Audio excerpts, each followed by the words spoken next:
You are unmuted. And ready. All right. Good morning, everyone. Thank you for joining the Governor's Cybersecurity Task Force meeting. I am not Tim Robb. You may have noticed. I'm Bob Denhart, the Vice Chair. Tim could not join us this morning because he's got as we were just discussing here, other duties as assigned, and a lot of them. I guess we can go ahead and call this to order, and if you would please call the roll. Thank you. Tim Robb is absent. Bob Denhart. Present. Frank Abella. Paul Embley. I'm here. David Fogerson. Present. Sanford Graves. Tim Horgan. Present. Jeffrey Lewis. Present. Akeem Patel. I saw you, Akeem. Oh, present. I'm sorry. Did my mic not work? Gotcha. Brandon Peterson. I'm here. Sandy Rubellet. Present. Billy Samuels. Present. James Wood. Present. You have quorum. All right, thank you. Next, we'll move on to public comment. No action may be taken upon a matter raised under this item of the agenda until the matter itself has been specifically included on the agenda as an item upon which action may be taken. Public comments may be limited to 3 minutes per person at the discretion of the chair, and comments will not be restricted based on viewpoint. To provide testimony during this period of public comment, please call 1-669-219-2599, and when prompted for the meeting ID, enter 686-738-8625 and pound. When prompted for the participant ID, just press pound, and when asked to provide public comment, press 6 to unmute your phone, or star 6, excuse me, to unmute your phone, and star 6 again when your comments are complete. And be advised that the YouTube stream is 60 to 90 seconds behind the live meeting. So if you'd like to present public comment, please call in at this point, and we'll open it up for any public comment on the Zoom meeting. Seeing and hearing none, is there any public comment in the room? No. And do we have any callers for public comment on the phone? We did not, and we did not have any written comment either. All right, there will be another opportunity for public comment at the end of the meeting, so I think we'll move on to item 3, approval of minutes. I hope everyone's had an opportunity to review the minutes from the last meeting of January 9th. So are there any edits or changes?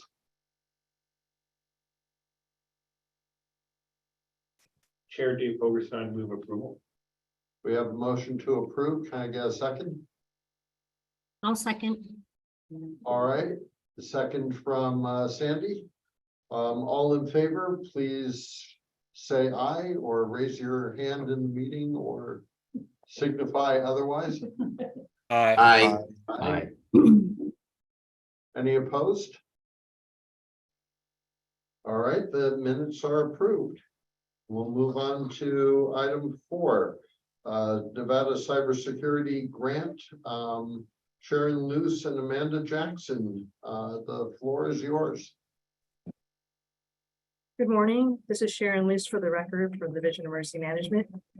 We're just going to go through where we are with the cybersecurity grant program that was released in fiscal year 2022, and then discuss the next steps moving forward. Just as a recap for what has been done up to this point for this grant, there was the notice of funding opportunity released on September 13th of 2022. The governor's cybersecurity task force nominated a vice chair and developed the state cybersecurity plan and voted to adopt that first draft of the plan on November 7th. And since then, the final cybersecurity plan exception letter was submitted to Department of Homeland Security. The final membership list was submitted to the Department of Homeland Security, and our investment justification and additional documentation was submitted to the Department of Homeland Security Cyber Infrastructure and Security Agency. Those three items happened on November 14th. I'm going to turn it over to Amanda Jackson at this point to go over the next steps for this grant. Hi, Amanda Jackson for the record. We just, as of this morning, finished building the Zoom grants application for subrecipients. That's scheduled to go out on tomorrow, June 2nd, will be open. The application will be open between tomorrow and 11:59 p.m. on June 22nd. In between that time, we'll be conducting 3 technical assistance sessions for subrecipients to attend and get some help on how to fill out their application. The DEM grant staff and the statewide interoperability coordinator will review the subrecipient applications between June 23rd and June 29th. Following that, we will have another meeting on June 30th where subrecipients will be speaking on their projects and the task force will be doing their ranking and voting. We will complete the investment justification and the final draft of the cyber plan, and then meet again on July 31st to review and approve the cyber plan. The application that was sent to Department of Homeland Security will be revised by August 9th, and we're hoping to submit around that same time. The hard deadline for submission is September 13th, so we're really trying to make sure that we have a good buffer in between when we'd like to submit it and when the hard deadline is. We're open for any questions about the plan or the grant. Amanda, this is Billy Samuels. Hi, Billy. Hi, question. You're only giving us 30 days for the subrecipients to put their application and the program in place. Is that going to be realistic? I'm not sure if 30 days is adequate. I know you guys are on a time crunch there as well. So if we can just kind of discuss that as a group, that's a quick turnaround for any process. So just something to kind of consider. I agree. This is the directive that I was given from our grants manager, but I'm happy to hear some discussion. Well, I know, I guess this is Billy Samuels again. I guess for me, I'll be one of the recipients. I'm guessing several recipients, at least Clark County will. And some people on this group might not have to worry about that. This group just has to approve it. I'm just thinking on the subrecipient side on that process and how long that program is taking, those projects take. So again, this group, a lot of people on here might not, Jessica will and her office will as well. It'll affect the Washoe County. So just something to kind of for us to think about. Sharon Liz for the record. One of the reasons why it is a 1-month process is in conjunction with the projects, we are updating the cybersecurity plan. And we wanted to make sure that plan was submitted with associated projects by August 9th. In case the Department of Homeland Security has any additional information that they say is needed in the plan to finalize that. Again, the application hard deadline to Department of Homeland Security is September 13th. And we would need that time frame between August 9th and September 13th to make any adjustments to that cybersecurity plan if the Department of Homeland Security has comment on it. Okay, copy that, Sharon. We'll just be maybe a little more proactive and think of what kind of projects we'll be leaning towards. So that's all I have. Thank you.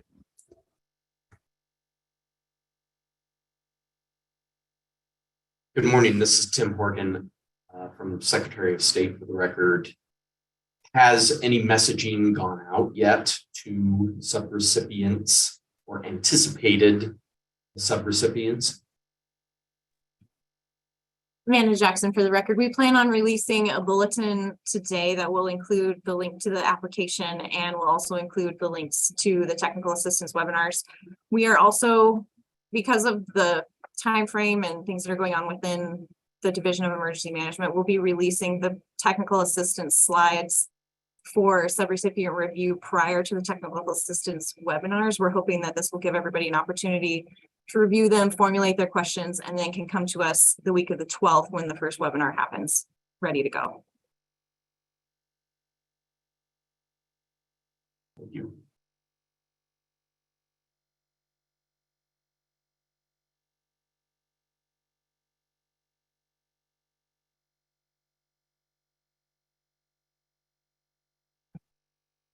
Sharon Lewis for the record. Any additional questions regarding the cybersecurity plan or the cybersecurity grant process?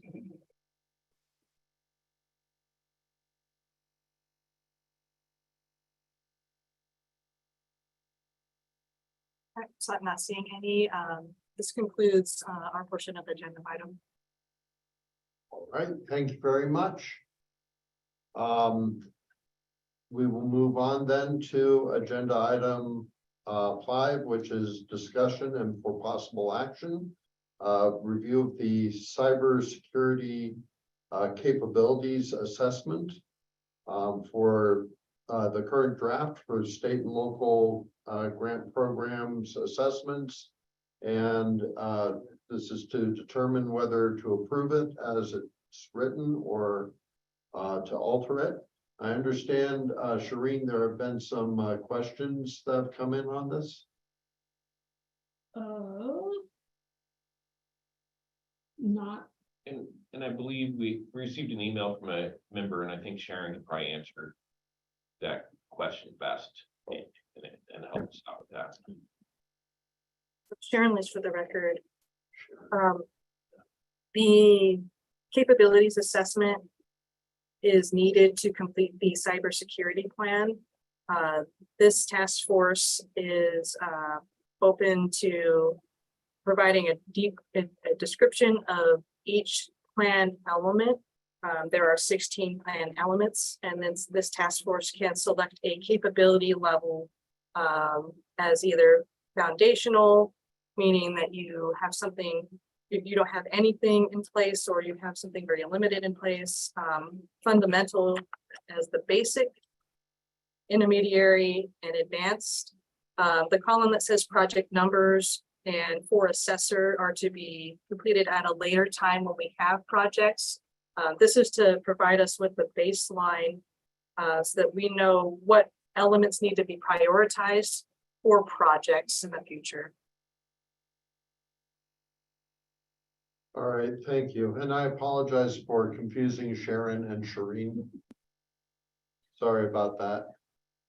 So with that, we can throw it open to the floor. Does anyone have any comments or questions about the assessment as it stands now? Vice Chair Dave Overson. Yes, sir. So Sharon, is this something that we have to fill out each one of these items? Or is this something that each community uses to figure out with what they're going to use for the grant process? What's the purpose of this document? I guess I'm a little confused on it still. Sharon Liz. There was no actual direction from the Department of Homeland Security on exactly the process that we use. Looking at different states, some states had the task force complete this assessment with the members of the task force. Some had the local tribal territorial governments that wanted to potentially participate in the grant program, do their capabilities assessment, and then the task force consolidated it into one assessment for the entity, which is the state of Nevada. The purpose of this is the cybersecurity plan requires any of the associated projects to be aligned with an element. There are 16 elements that are required to be discussed within the cybersecurity plan. And not all elements can be can be addressed with this one grant. There might be elements in the future, and so there's going to be looking at what elements are we going to address with this current grant this time, and then what potential elements would need to be addressed the next grant cycle, and then the next grant cycle for the life of this.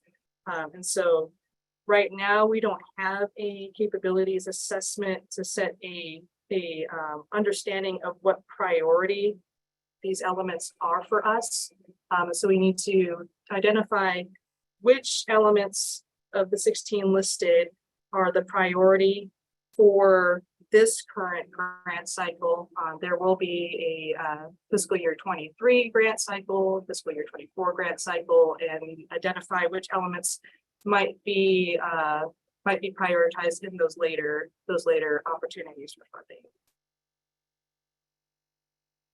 So what would your recommendation be, Sharon, from looking at those other state plans? Sounds like that roll-up item might be a better way for us to do it because of the diversity of the state. Yes, that I would recommend that, since there is no particular guidance, that we work with all the entities that are interested in pursuing any grant funding to complete a capabilities assessment and then roll it up into this capabilities assessment as one entity. And then in the final version of a cybersecurity plan, it would have this entity-wide assessment complete. Thank you, Chair. Absolutely.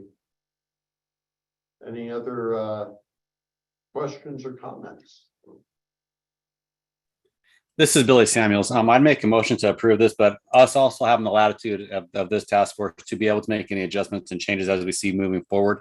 With this being a brand new program, I'd like to make sure we have that flexibility. So again, I don't want this to be in concrete, but I think it's a great starting point for our entire state. That's my opinion. Billy, Second. Sorry, go ahead. can we just make, how about this one, Billy? Because I agree with you. I'm trying to figure out a good way to say what I'm thinking, that we do what you're talking about to let the entities submit it, but then I think we bring it back at one of our future meetings. That way we can see what the final document is and we approve it as a task force. Yeah, of course. Yeah, Dave, that's what I was getting at. I mean, I'd like to play with this template a little bit, see what it looks like. But again, I don't want this to be set in stone for this task force to pigeonhole ourselves into making us stay with the project. So again, moving forward, I think this is a great starting point, and then let the jurisdictions and entities roll that up to this task force. We can make the improvements on that, and then any changes moving forward. I just want to make sure we have that latitude. Okay, cool. Sorry, I just wanted to clarify that what I had in my head, if it's the same as what you're saying. Yes, sir. Yeah, this is Tim Horgan. I agree with what you guys are saying. I'm sure though that as we start utilizing this artifact, we will learn something about what we don't know right now, and see things that we'll want to change in the future. We need a starting point. This looks like a very good one, with the ability to change it going forward. Okay, so we have a motion on the floor.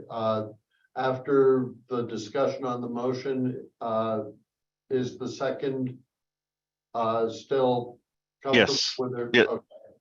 Yes, So- this is James Wood, Washoe County, House second. All right, thank you. So we have a motion and second. Now we can have discussion on it. That's okay. And seeing and hearing none, guess we're ready to vote. And I have been informed, sorry, this is my first time chairing a public meeting. I have been reliably informed that the vote must be verbal, no raising of hands. So all in favor of motion, please signify by saying aye. Aye. I Aye. Any opposed? Say nay. Hearing none, the motion passes. Thank you very much. So we will get that out to folks. Be good to have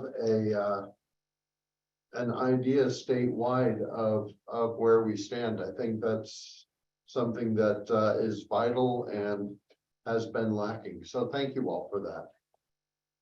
Moving on to agenda item number 6, cybersecurity plan review. This is for discussion only. We've got a second edition of the plan. We had modifications that were suggested to us by DHS. And so I'm hopeful that everyone had an opportunity to review the plan. We'll open the floor at this point for any comments or suggestions.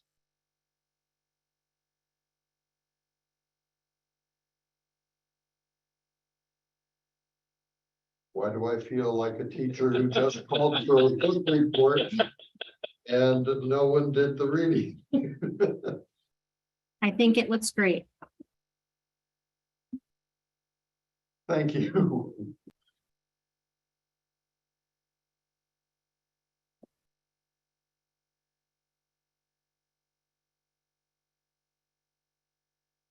All right, well, so since this is for discussion only and there is no discussion, we'll go ahead and close the item out and move on to item 7, which is also a discussion only item, future agenda items to be considered.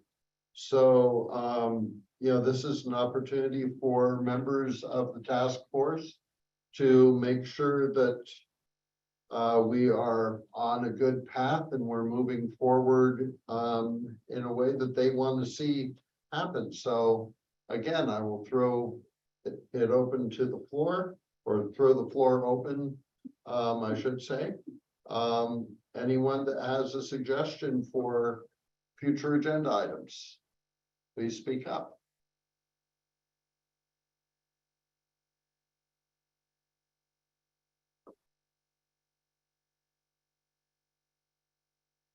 This is very different than Interact.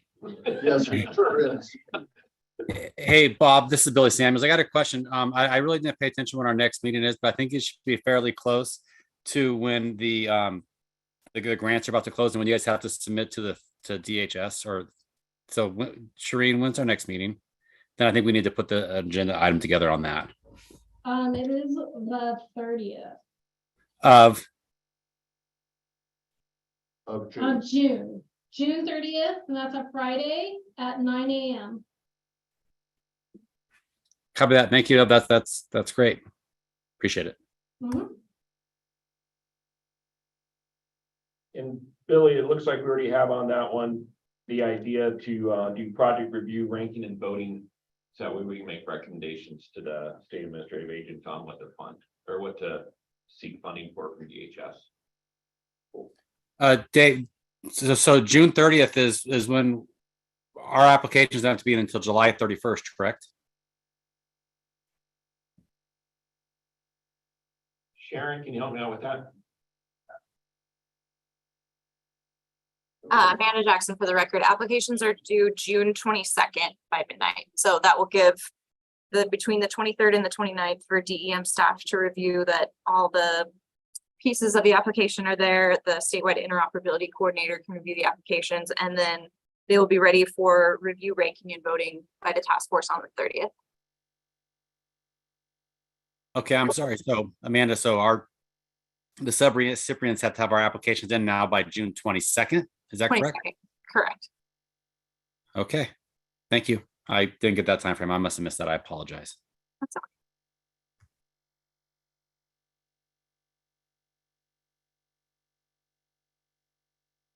Any other suggestions for future agenda items?